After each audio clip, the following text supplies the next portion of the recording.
Barristan has been a Kingsguard for 40 years. That's how he defines his life. He long ago gave up any hope of marriage. He forsook his claim to his father's lands and let that pass to a brother for the honor of serving in the Kingsguard, who served for life. Um, and he was the Kingsguard to the Mad King, and he was wounded fighting for Prince Rhaegar on the Trident. But he was such an honorable knight that Robert pardoned him for supporting the Targaryens and asked him to become the Lord Commander of Robert's Kingsguard, which he accepted because that was the only life he knew. And then Joffrey and the Lannisters have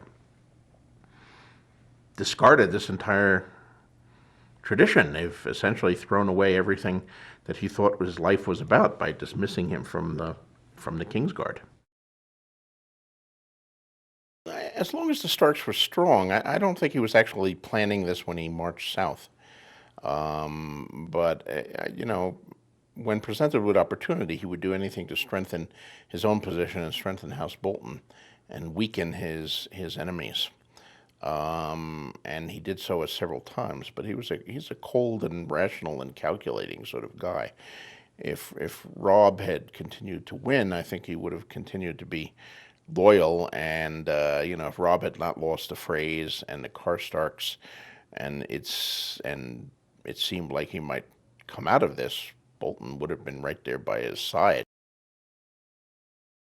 The Unsullied that Dany encounters in Ostapor, these are the prime Unsullied. She's buying an entire army full of them. Um, and they are absolutely obedient, which is the big thing. They won't revolt against you. They won't turn against you as sellswords will. You can buy a sellsword and pay him money, and then when he thinks you're losing or when someone offers him more money, he'll go over. The Unsullied will not do that. Their training makes that absolutely unthinkable to them. They have nothing. They live for the unit. Um, but they are very potent soldiers. And for someone intending to go to war, having a corps of unsullied infantry at the heart of your army is quite something. And certainly in any battle in Westeros, if Dany can get them back to Westeros, an unsullied infantry would give her an immense advantage over the feudal levies of the Westerosi lords. Second Sons are a mercenary company um, who sell their services under contracts to anyone who wants to hire them, be it a free city, a slaver city, a lord who wants to take over his city, someone who just wants to pillage and loot, someone who wants to cross dangerous territory and needs a strong escort. There are a number of these mercenary companies, or free companies as they call themselves, in Essos.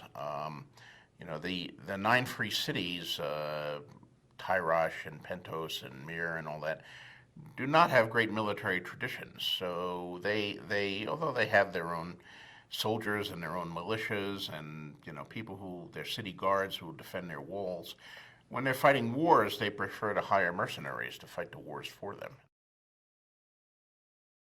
This is something that derives from actual medieval customs that I've used for the books. Dark Ages customs, actually, when the world was a very dangerous place, and if you showed up at someone's house and they took you in and offered you hospitality, it was expected that the laws of hospitality, the guest right, uh, ruled. And under the guest right, a host cannot harm his guest, and a guest cannot harm his host. And it's really a tradition, a law